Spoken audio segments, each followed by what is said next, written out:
C'était la première fois que l'homme se retrouvait seul dans la même pièce que sa supérieure. Ses émotions étaient très complexes. Hera, elle aussi, était anxieuse et avait du mal à trouver le sommeil toute la nuit. Le matin suivant, Hera est réveillée par la sonnerie pressante de son téléphone. Elle craint de déranger Nick. Alors elle se lève doucement et se rend dans le jardin. Mais en prenant l'appel, elle oublie de fermer la porte derrière elle. À ce moment-là, un chien sort discrètement et commence à aboyer furieusement. Soudain, un aigle descend du ciel et attrape le chien dans ses serres. Hera poursuit l'aigle tout en restant au téléphone. Et dans un geste désespéré, elle lance son téléphone pour reprendre le chien des griffes de l'aigle. Mais l'aigle n'a pas fini. Il se dirige maintenant vers le téléphone d'Hera. Avant qu'elle ne puisse réagir, l'aigle emporte le téléphone. Cette scène est interprétée par la famille de Nick comme un moment où Hera s'amusait avec le chien, et il commence à la qualifier de grande amoureuse des animaux. Nick est étonné, ne s'attendant pas à voir ce côté si charmant d'Hera. Hera lui explique doucement l'incident, mais Nick reste sceptique. Nick lui dit alors que la famille va la conduire en ville, pour lui acheter un nouveau téléphone. Sous les yeux de sa famille, Nick et Hera rejouent une scène d'intimité. Ensuite,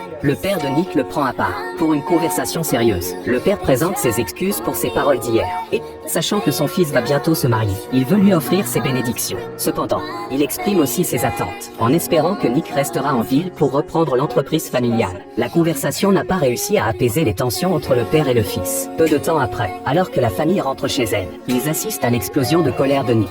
Sa mère, qui connaît bien le tempérament de son fils, comprend que tout cela est lié à son père. Elle se précipite donc vers son mari, sensing the upcoming family conversation. Hera, consciente, se retire. Elle retourne dans sa chambre pour se préparer à prendre une douche. Cependant, Nick, qui porte des écouteurs, ne remarque pas cela, puisque les deux vivent sous le même toit. Des situations de ce genre sont inévitables. Le soir, l'ambiance étrange entre les deux reste présente, mais leur manière de se comporter l'un avec l'autre a déjà subi une transformation discrète. Hera abandonne sa carapace dure et révèle son côté le plus doux et authentique. Elle confie à Nick son amour pour les émissions légères et amusantes, sa passion pour les romans à l'eau de rose, et même évoque leur premier baiser. Hera commence à s'ouvrir, partageant avec Nick ses sentiments après avoir été insultée, vieille sorcière, par le vice-président. Bien qu'elle ait semblé forte en apparence, cela l'a profondément affectée. Chaque fois qu'elle ressentait ce genre de choc, elle se réfugiait seule dans la salle de bain pour pleurer. Dans une atmosphère chaleureuse de respect et d'égalité, leur conversation s'est ouverte sur de nouveaux sujets. À la lumière du feu du foyer, les deux âmes ont trouvé une résonance à travers leurs échanges incessants. Les graines de l'amour ont commencé à s'enraciner,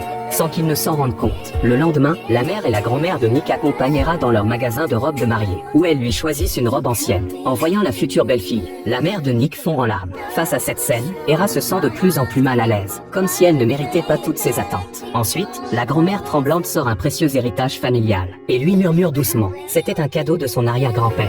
Après 150 ans de transmission à travers les générations, le trésor familial est désormais entre ses mains. Face à ce cadeau précieux, Hera se sent désemparée. Elle est profondément touchée par la chaleur familiale qu'elle ressent après tant d'années, et ses yeux se remplissent de larmes. En même temps, un sentiment de culpabilité l'envahit. Hera va alors retrouver Nick, et démarre rapidement le yacht. Pendant ces quelques jours passés chez la famille de Nick, elle a ressenti une autre forme d'affection familiale, plein de joie, mais aussi d'inquiétude. Elle craint que tout ceci ne soit qu'un rêve éphémère, que, lorsque le rêve prendra fin, tout disparaîtra. Elle redoute que ce mariage fictif ne finisse par se briser. Nick, très sensible, capte l'émotion d'Hera et se précipite vers le poste de pilotage. Mais soudain, un boulet apparaît devant eux, et Nick fait une manœuvre brusque pour éviter l'obstacle. Mais il la projette accidentellement à l'eau. Les deux se précipitent de retour à la maison. Mais avant même de reprendre leurs esprits, ils sont appelés par le père d'Hera, qui les attend dans l'entrepôt. En réalité, les agents de l'immigration ont suivi leurs traces, et ont informé le père du mariage fictif. Le juge, devant le père de Nick, demande à ce dernier de dire la vérité, et promet que,